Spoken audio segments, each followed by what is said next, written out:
I know a lot of guys went into that event thinking that there was going to be a lot of bed fishing. Did that play much of a role, or is that something you even look at?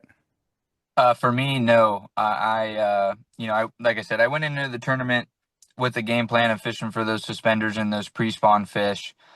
Um, the only post-spawn fish or just not super fat pre-spawn fish I caught was actually that 8 pounder the last day. Um, but yeah, I didn't want to bed fish. It's not that I can't. Um, I just I knew a lot of guys would because a lot of guys were struggling in practice to catch fish, not looking at them. So I knew that was going to be something that, and there wasn't, I don't think there was a huge wave of fish that had moved up at that point. So, the good fish that were there, I knew they were going to be getting plucked off um, pretty easily. So I wanted to focus on those pre-spawners, those roamers, um, and, see whatever happened. And, like I said, luckily it worked out. Well, I know you didn't get the first place trophy, but I mean, you said it yourself, catching 100 pounds in 3 days. That's that's ridiculous. That is ridiculous. So you're fishing. Are you fishing the whole WAN Bass Tour this year? I know you fished you fished Shasta and now Clear Lake. Are you going to do the other three? I'm actually trying to decide right now, if I'm gonna go to Havasu. Um, I definitely want to do the U.S. Open. Yeah. If I don't fish, Havasu and Mead, I definitely want to fish the U.S. Open. Um, you know, yeah, I fished Shasta. I didn't, I missed a check, not by a lot. That the way that lake's fishing right now, you need a 5+ pounder at least Yeah. one day, Yeah. and I never got one. I had good consistent bags. I just never had a big bite. Um, and so yeah, I mean, I'm sitting decent in points, and that's kind of why I'm really heavily considering going. But I could stay home and and guide and work and then actually May 10th there's like a pretty large team tournament too. So I'm trying to decide if I want to do it all. But like I said, definitely for sure I'm going to the U.S. Open. Do you have a lot of experience on those desert lakes? The only one I've ever fished is Havasu, Okay. and I fished it I think pretty much every year during college. Okay. Well, those other ones fish pretty similar. It's kind of the same thing. Uh, a little bit of subtle differences. I was going to ask Yeah. you, where do you see your career going? Like, if we were going to say five years from now, 10 years from now, do you see yourself anchored there at Clear Lake, or do you see yourself expanding? I guess we should probably talk about you. You've qualified for the Bass Nation event now, right? Yeah, I qualified for Is that. is that is that something that you would want to pursue, or just not sure yet?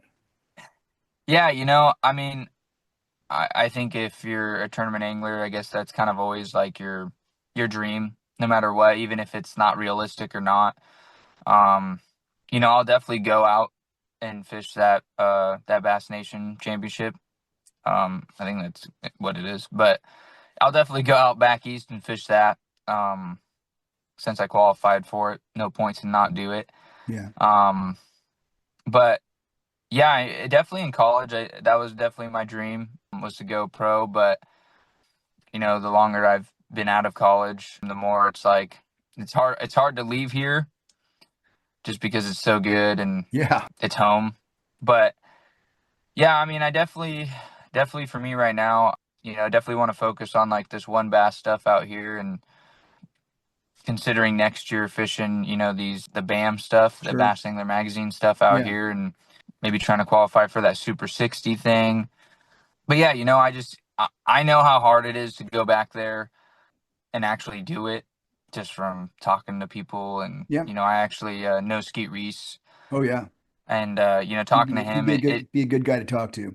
yeah, he's a great guy. And, he's given me a lot of information. But yeah, I know how tough it is. And, it's, if it ever worked out, I'd love to do it.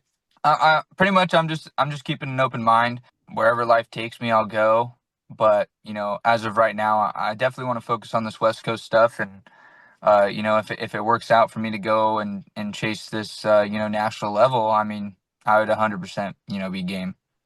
Well, I think there's enough. I think there's enough events out here that a guy could stay here. I mean, I look at what Ish Monroe has done. Ish, he still spends some time back east, but he's concentrated a lot more on the Western events, and I think there's enough out here that a guy can stay pretty busy with.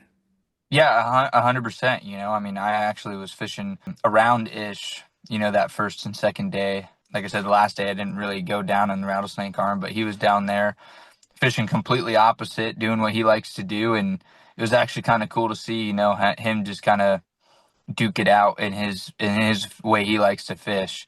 But yeah, he's fishing all this stuff out here, and yeah, that's just something too, that it kind of proves to me, if I really want to just stay here, I definitely can, and have enough, competition, whether it be one bass or, this BAM thing, which I hope works out. And, hopefully at some point, maybe we get MLF back or some Yeah, sort of MLF or whatever. Because losing that this year kind of sucked. I definitely would have fished at least here, maybe the Delta. But yeah, that's another avenue we kind of lost out here. Kind of like you said, chasing that whole national deal. We kind of lost the ability to do it from home this year with the MLF side of it. So Camus Boats, from the mind of Earl Bentz. Excellence, tradition, and service, all part of the Camus advantage. On the water perfection. This is your next boat. Build your next boat at camusboats.com. Ducket Fishing, pro-driven rods, reels, and baits. The choice of champions. Check out ducketfishing.com to see what everybody's talking about. Ducket Fishing, pro-driven. They say everything's bigger in Texas. Well, if that saying is true, then there might just be a piece of Texas in Northern California, because Clear Lake is clearly the home of monsters. And it's fishing bigger this year than it has fished in a long time. I know we hear a lot about outstanding lakes and waterways across the country, but none of them can boast that it outproduces Clear Lake. Maybe it's the water. Clear Lake is one of California's only natural lakes. Most of our lakes out here are reservoirs. I'm not sure if that makes a difference, but there are big fish that live in that lake. Nathan Phillips is a fast-rising Western king. Listening to him talk about how he unlocked Clear Lake and then pivoted to a secondary pattern when his primary areas were overrun by tournament boats implies not only his mastery of the lake, but also a king-like ability to adjust under the stress of a high-stakes tournament. About the only thing Nathan Phillips did wrong at the recent Juan Bass Clear Lake Open was bringing only 29 3/4 pounds to the scale on day 2. I'm Keith Neiswanger. This is the Bass Tour Anglers Podcast. Please remember to like and subscribe. If you'd like to reach us, please send us a direct message on Instagram at Bass Tour Anglers Podcast. Take care. Be safe. We'll talk to you next time.